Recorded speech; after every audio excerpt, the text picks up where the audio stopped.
الحمد لله رب العالمين والصلاة والسلام على سيد الأنبياء والمرسلين وعلى آله وصحبه أجمعين ومن تبعهم بإحسان إلى يوم الدين وبعد. قال الإمام البخاري رحمه الله باب فضل من علم وعلم. باب ہے فضیلت کے سلسلے میں اس شخص کے جو سیکھے اور سکھائے. قال حدثنا یعنی لوگوں کی قسمیں کئی ایک ہوتی ہیں. کچھ لوگ ہیں سیکھتے تو بہت ہیں لیکن لوگوں کو سکھاتے نہیں ہیں. اسی طرح سے کچھ لوگ سیکھتے ہی نہیں ہیں اور کچھ لوگ ہیں جو سیکھتے بھی ہیں سکھاتے بھی ہیں. تو جو سیکھے اور سکھائے وہ سب سے افضل ہے. قال حدثنا محمد بن العلاء قال حدثنا حماد بن أسامة عن بريد بن عبد الله عن أبي بردة عن أبي موسى عن النبي صلى الله عليه وسلم قال مثل ما بعثني الله به من الهدى والعلم. کہہ رہے مثال میری جس چیز کے ذریعے اللہ رب العالمین نے مجھے بھیجا ہے ہدایت اور علم میں سے، رہنمائی اور علم میں سے، جو چیز اللہ رب العالمین نے مجھے دے کر کے بھیجی ہے اس میں میری مثال ہے کمثل الغیث الکثیر، بہت زیادہ بارش کی طرح سے، بہت زیادہ بارش کی طرح سے، اصاب ارضن جو کسی زمین کو پہنچے. یعنی میں علم اور ہدایت لے کر کے گویا کہ لوگوں پر برس رہا ہوں. اب جو اس سے فائدہ اٹھانا چاہتا ہے اس سے فائدہ اٹھانے کی اس کی مختلف قسمیں ہیں، کون اس سے کیسا فائدہ اٹھاتا ہے. کہ مثل ما بعثني الله به من الهدى والعلم کی مثال جو ہدایت اور علم مجھے دے کر کے اللہ رب العالمین نے بھیجی ہے اس کی ہے کمثل الغیث الکثیر، بہت زیادہ بارش کی طرح سے، اصاب ارضن جو کسی زمین کو پہنچے، فکان منها نقیۃ تو اس میں سے کچھ زمینیں صاف ستھری ہوتی ہیں. فکان منہا نقیتن اس میں کچھ زمینیں صاف ستھری ہوتی ہیں، یعنی گھاس پھوس سے صاف کر دی جاتی ہیں، اچھی کھیتی تیار کی جاتی ہے. یعنی کھیتی تیار ہوتی ہے، اس کو جوت کر کے اسی طرح سے اس میں گھاس وغیرہ نکال کر کے بالکل تیار کر دیا جاتا ہے، بارش کا انتظار رہتا ہے تو ایک دم صاف ستھرا کھیت ہوتا ہے. فکان منہا نقیتن تو اس میں کچھ صاف زمین ہوتی ہے، قبیلت الماء جو پانی کو قبول کرتی ہے، فانبتت الکلأ والعشب الکثیر تو یہ گھاس اور بہت زیادہ سبزہ زاروں کو اگاتی ہے. فانبتت الکلأ، کلا کے معنی بھی گھاس کے ہوتے ہیں اور عشب کے معنی بھی گھاس کے ہوتے ہیں. کلا ہر طرح کی گھاس کے لیے استعمال ہوتا ہے جو سوکھی ہو، اسی طرح سے چاہے وہ سوکھی گھاس ہو اور چاہے وہ ہری ہو، لیکن عشب یہ ہری گھاس کے لیے استعمال ہوتا ہے. عشب یہ ہری گھاس کے لیے عام طور پر، یعنی دونوں ایک دوسرے کے معنی میں بھی استعمال ہوتے ہیں لیکن عام طور پر ایسے استعمال ہوتا ہے. کلا کسی بھی گھاس کے لیے میوٹ کر لیں اور عشب ہری گھاس کے لیے، تو ترجمہ ہوگا فانبتت الکلأ والعشب الکثیر، وہ مختلف قسم کے گھاس اور سبزے اگاتی ہے وہ زمین. فانبتت الکلأ وہ زمین اگاتی ہے گھاس، والعشب الکثیر اور سبزہ اور کافی سبزے. وکانت منہا اجادب اور اس میں سے کچھ سخت زمین ہوتی ہے، اجدب سخت، اس میں سے کچھ سخت زمینیں ہوتی ہیں. امسکت الماء جو پانی کو روک تو لیتی ہیں، فرفع اللہ بها الناس اور اس سے اللہ رب العالمین لوگوں کو نفع پہنچاتا ہے. پانی کو روک لیتی ہیں، اللہ رب العالمین اس سے نفع پہنچاتا ہے لوگوں کو. فشربوا وسقوا وزرعوا تو لوگ اس سے پانی پیتے ہیں، سقوا سیراب کرتے ہیں اپنے کھیتوں کو، وزرعوا اور اس سے کھیتیاں کرتے ہیں. یعنی دوسری قسم ایسی زمین کی ہوتی ہے جو زمین سخت ہوتی ہے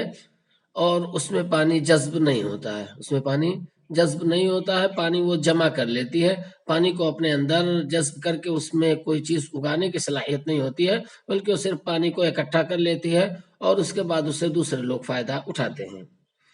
وَأَصَابَتْ مِنْهَا طَائِفَةً أُخْرَى اور اس میں سے کچھ پانی پہنچتا ہے، کچھ بارش پہنچتی ہے دوسری زمینوں کو. وَأَصَابَتْ مِنْهَا طَائِفَةً أُخْرَى اور اس میں سے کچھ دوسری زمینوں کو بھی پانی پہنچتا ہے. انما ہی قیعان جو چٹیل میدان ہوتے ہیں، قاعن کی جمع قیعان چٹیل میدان. قاعن صفصفہ آیا ہے کہ قرآن میں قیامت کے دن ساری زمین ایک دم بالکل چٹیل میدان بنا دی جائے گی. تو کچھ زمینیں بالکل چٹیل ہوتی ہیں، لا تمسک ماء ولا تنبت کلأ نہ تو وہ پانی روکتی ہیں اور نہ ہی گھاس اگاتی ہیں، نہ تو پانی روکتی ہیں اور نہ ہی گھاس اگاتی ہیں. فذلک مثل من فقہ فی دین اللہ تو یہی مثال ہے اس شخص کی جو اللہ کے دین میں سمجھ حاصل کرے، وَنَفَعَهُ مَا بَعَثَنِ اللَّهُ بِهِ، اور اسے نفع پہنچاتا ہے اللہ رب العالمین نے جو دے کر کے مجھے بھیجا ہے، اور مجھے جو چیز دے کر کے بھیجی گئی ہے وہ چیز اسے فائدہ پہنچاتی ہے، فَعَلِمَ وَعَلَّمَ، تو وہ سیکھتا ہے اور سکھاتا ہے، وَمَثَلُ مَن لَّمْ يَرْفَعْ بِذَلِكَ رَأْسًا، اور اس کی مثال ہے جو اس سلسلے میں اپنا سر بھی نہیں اٹھاتا ہے، یعنی کچھ نہیں سیکھتا ہے، چٹیل میدان کی طرح سے ہے، علم اور ہدایت آیا اس کے سامنے لیکن علم و ہدایت سے اس نے کچھ فائدہ اٹھایا نہیں، وَلَمْ يَقْبَلْ هُدَى اللَّهِ الَّذِي أُرْسِلْتُ بِهِ، اور وہ اللہ کی اس ہدایت کو قبول نہیں کرتا ہے جو ہدایت دے کر کے مجھے بھیجا گیا ہے۔ یہاں پر دیکھیں اللہ کے رسول صلی اللہ علیہ وسلم نے 3 قسم میں تقسیم کیا علم حاصل کرنے والوں کو۔ ایک وہ جن کو کہا کہ صاف مٹی کی طرح سے ہوتے ہیں، پانی لیتے ہیں، جذب کرتے ہیں اور دوسروں کو اس سے فائدہ اٹھاتے ہیں۔ دوسرے وہ جو سخت مٹی کی طرح سے ہوتے ہیں، جذب تو کر لیتے ہیں، اکٹھا تو کر لیتے ہیں لیکن فائدہ اٹھا کر کے اس سے کچھ اگا نہیں پاتے ہیں۔ اور تیسرے وہ جو اس کو جذب بھی نہیں کر پاتے اور اسے دوسروں تک بھی نہیں پہنچا پاتے۔ یہاں پر کیا مثال دی گئی ہے؟ اللہ کے رسول صلی اللہ علیہ وسلم نے فرمایا کہ جو علم اور ہدایت مجھے دی گئی ہے اس کی مثال یہ ہے۔ یہاں پر پہلی مثال جو دی گئی ہے کہ جو صاف ستھرے ہیں اور اس کو جذب کر لیتے ہیں، اس سے گھاس کو اگاتے ہیں، یہ ان لوگوں کی مثال ہے جو سیکھتے ہیں اور اس کو اپنے اندر جذب کر لیتے ہیں، یعنی اس جیسا بننے کی کوشش کرتے ہیں، اس جیسا بن جاتے ہیں۔ حدیثیں سیکھتے ہیں، حدیث میں کیا کہا گیا ہے اس پر عمل کرتے ہیں، قرآن کی آیات سیکھتے ہیں، قرآن میں کیا حکم دیا گیا اس پر عمل کرتے ہیں، یعنی وہ سیکھتے ہیں اور اس کے اندر اس کو اور اپنے اندر اس کو مکمل طور سے جذب کر لیتے ہیں۔ تو یہ پہلے لوگ ہوئے، سیکھتے ہیں اور اس پر عمل کرتے ہیں، گویا کہ جذب بھی کر لیتے ہیں۔ دوسرے وہ کہ سیکھتے تو ہیں لیکن ان پر اس کا کوئی خاص اثر نہیں ہوتا ہے، علم بہت ہوتا ہے ان کے پاس لیکن وہ اپنے اندر جذب نہیں کر پاتے ہیں۔ جیسا ان کو اخلاق کی آیات پڑھی جاتی ہیں، اخلاق مند ہونا چاہیے، اسی طرح سے عبادات کی آیات پڑھی جاتی ہیں، عبادت گزار ہونا چاہیے، ویسا وہ نہیں ہوتے ہیں، لیکن علم ان کے پاس ہوتا ہے، علم کا ذخیرہ ہوتا ہے، وہ کتابیں لکھتے ہیں، لائبریریاں قائم کرتے ہیں، مدرسے قائم کرتے ہیں، اسے دوسرے لوگ فائدہ اٹھاتے ہیں۔ فسقوا وزرعوا، لوگ اس سے سیراب کرتے ہیں اور لوگ اس سے پانی پیتے ہیں، لوگ اس سے اپنی کھیتیاں کرتے ہیں۔ اور تیسرے وہ لوگ جو ان کے آس پاس میں علم پہنچتا ہے لیکن اس پر سر بھی نہیں اٹھاتے ہیں، اس پر دھیان ہی نہیں دیتے ہیں، علم حاصل ہی نہیں کرتے ہیں، تو ان کا معاملہ چٹیل میدان کی طرح سے ہے کہ بارش ہو نہ ہو اس سے ان کو کوئی فرق نہیں پڑتا، اس سے وہ کچھ فائدہ اٹھا ہی نہیں سکتے ہیں۔ ٹھیک، تو یہاں پر فضیلت ان کی معلوم ہوئی کہ جو اللہ کے رسول صلی اللہ علیہ وسلم کو دے کر کے بھیجا گیا ہے قرآن و سنت، اس کو سیکھتے ہیں اور اس کو جذب کر لیتے ہیں تاکہ اس کا اچھا اثر نکلے، وہ سب سے افضل لوگ ہیں۔ اور دوسرے وہ بھی ٹھیک ہی ہیں جو کم از کم حاصل کرتے ہیں اگرچہ اس پر عمل نہیں کر پاتے ہیں، لیکن ان کی کیٹیگری پہلے والوں کے بعد آئے گی۔ اور تیسرے وہ لوگ سب سے بدنصیب ہیں کہ جن کے پاس علم آیا، جن کے پاس علم کے دروازے تھے، بس تھوڑا سا ادھر پہنچنا تھا اور حاصل کرنا تھا اور حاصل نہیں کیا، تو چٹیل میدان کی طرح سے ہیں جو کسی طرح سے فائدہ مند نہیں ہیں۔ ٹھیک، قال ابو عبداللہ، امام بخاری نے کہا قال اسحاق وکان منها طائفة قیلت الماء، اور کہہ رہے اس میں سے کچھ زمینیں ایسی ہیں جو پانی کو پی لیتی ہیں۔ قیلہ کے معنی ہوتے ہیں پانی پینا، قیلہ معنی پانی پینا، اصل قیلولہ ہے، قیلولہ دوپہر میں جو سویا جاتا ہے اس کو کہا جاتا ہے۔ تو دوپہر میں سونے کے بعد جب اٹھتے تھے، گرمی میں تو پیاس لگتی تھی، تو اس وقت جب کوئی پانی پیتا تھا تو اس کو قیلہ کہا جاتا تھا۔ ٹھیک، کہ قیلولہ والا پانی اس نے پیا، تو گویا کہ سخت گرمی کے بعد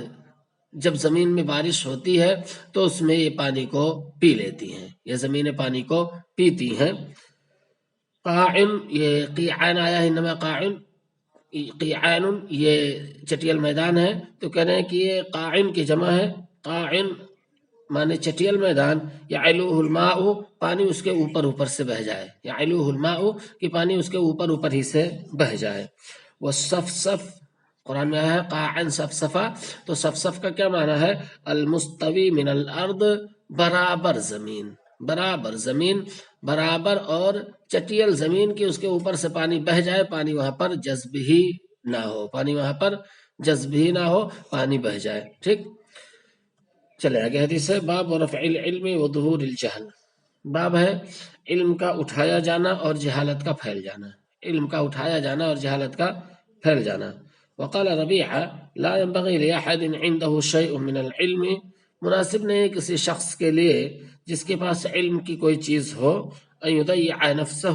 کہ وہ اپنے نفس کو ضائع کرے. کسی شخص کے لیے مناسب نہیں ہے جس کے پاس کچھ بھی علم ہو کہ وہ اپنے نفس کو ضائع کرے. یعنی اگر کسی کے پاس کچھ علم ہے تو اس کو چھپا کر کے نہ بیٹھا رہے، بلکہ اس کو لوگوں تک پہنچا دے، کیونکہ ہو سکتا ہے کہ اس کا انتقال ہو جائے اور وہ علم جو اس نے دوسروں تک پہنچایا ہے وہ پھیلتا رہے اور اس طرح سے اس کو ثواب ملتا رہے.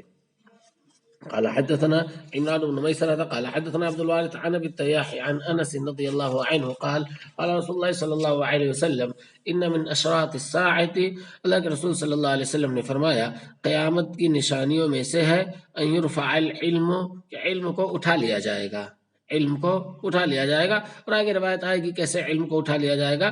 کہا اللہ کہ رسول صلی اللہ علیہ وسلم نے کہ علم کو ایسے لوگوں سے کھینچ کر کے نہیں اٹھا لیا جائے گا، بلکہ اللہ رب العالمین علماء کرام کو دھیرے دھیرے اٹھاتا رہے گا اور ان کا علم دوسرے لوگ حاصل نہیں کیے رہیں گے، علماء نے دوسروں تک اپنا علم نہیں پہنچایا ہوگا، تو اس طرح سے بعد والے نسل میں عالم نہیں بچیں گے، یہاں تک کہ اور نسلیں گزریں گی پھر عالم رہ ہی نہیں جائیں گے، تو پھر جہالت ہی کا دور دورہ ہوگا، جاہلوں کو لوگ اپنا امیر بنا لیں گے. ان يرفع العلم، قیامت کی نشانیوں میں سے ان من اشراط الساعہ، دیکھیں اشراط یا شرط کی جمع ہے، شرط مانے نشانی، شرط مانے علامت کے ہوتے ہیں، شرط جو ہم جانتے ہیں اس کی جمع شروط آتی ہے، اور اشراط یہ نشانی کے معنی میں واحد اس کا شرط ہے. ان من اشراط الساعہ، قیامت کی نشانیوں میں سے ہے ان يرفع العلم، کہ علم کو اٹھا لیا جائے گا، ويثبت الجہل، اور جہالت قدم جما لے گی. علم کو اٹھا لیا جائے گا اور جہالت ثابت قدم ہو جائے گی، جہالت قدم جما لے گی. ظاہر ہے جب بھی علم کہیں سے اٹھے گا تو اس خلا کو جہالت ہی پور کرے گی، تو جب علم اٹھا لیا جائے گا تو جہالت اپنے قدم جما لے گی. وَيُشْرَبُ الْخَمْرُ، اور قیامت کی نشانیوں میں سے ہے کہ شراب خوری کی جائے گی، شراب بہت پی جائے گی. وَيَظْهَرَ الزِّنَا، اور بدکاری عام ہوگی. تو یہاں پر کیا پتہ چلا، اس ہمارا ٹکڑا کیا ہے جو استدلال کا ہے کہ علم کو اٹھا لیا جائے گا، لہذا علم کو اٹھائے جانے سے پہلے اس کو ایک دوسرے تک پھیلانا اور اس کو ایک دوسرے تک پہنچانا ہر آدمی کو اپنی ذمہ داری سمجھنی چاہیے. قال حدثنا مسدد قال حدثنا عن شعبة عن قتادة عن انس رضي الله عنه قال لو حدثنكم حديثا، میں تم لوگوں کو ضرور کوئی حدیث سناؤں گا، ایک ایسی حدیث سناؤں گا، لو حدثنکم، میں ضرور تم لوگوں کو سناؤں گا، حدیث ایک ایسی حدیث لا يحدثكم احد بعدی، جسے میرے بعد کوئی اور تم کو نہیں سنائے گا، جسے میرے بعد تم کو کوئی اور نہیں سنا سکے گا. سمعت رسول اللہ صلی اللہ علیہ وسلم یقول، میں نے رسول پاک صلی اللہ علیہ وسلم کو فرماتے ہوئے سنا، من اشراط الساعۃ، قیامت کی نشانیوں میں سے ہے ان یقل العلم، کہ علم کم ہو جائے گا، ویظہر الجہل، جہالت عام ہو جائے گی، یظہر الجہل، جہالت غالب آ جائے گی، جہالت عام ہو جائے گی، ویظہر الزنا، اور بدکاری عام ہو جائے گی، وتکثر النساء، اور عورتیں زیادہ ہو جائیں گی، ویقل الرجال، مرد کم ہو جائیں گے، حتی یکون ل50 امرأۃ، یہاں تک کہ 50 عورتوں کے لیے ہوگا القیم الواحد، ایک ہی نگراں. دیکھیں اس حدیث میں کچھ چیزیں ہیں قابل غور ہیں. پہلی چیز یہ کہتے ہیں انس رضی اللہ تعالی عنہ نے کہا کہ میں ایسی حدیث آپ لوگوں کو سنانے جا رہا ہوں کہ میرے بعد کوئی اور آپ کو یہ حدیث نہیں سنائے گا.